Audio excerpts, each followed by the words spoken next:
তো আজ জানুর একটা কাণ্ড শোনো সবাই। বিকালে তার অতান দাদাকে র্যাকেট খেলতে দেখে জানুও খুব বায়না করে র্যাকেট নেবে বলে। কোনো মতেই সে তার অতান দাদার ব্যাটটা ফেরত দিচ্ছিল না। আমি জোর করে ফেরত দেওয়াতে মেয়ে তো কান্নাকাটি করে একসা। তাই আমি আবার জানুর বাবাকে ফোন করে একটা র্যাকেট ব্যাট আনতে বললাম, আর সেটা পেয়ে মেয়ে তো খুশিতে আত্মহারা। জোরে যা, জোরে ডাকো।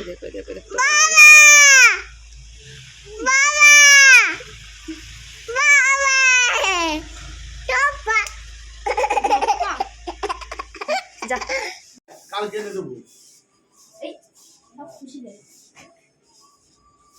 জানো ফুলটা নিয়ে এসেছি, কালকে ব্যাট এনে দেবো।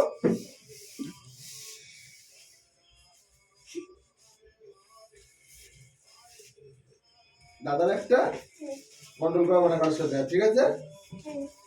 খুশি তুমি? খুশি? কতটা খুশি? দাদা হামি দাও আগে।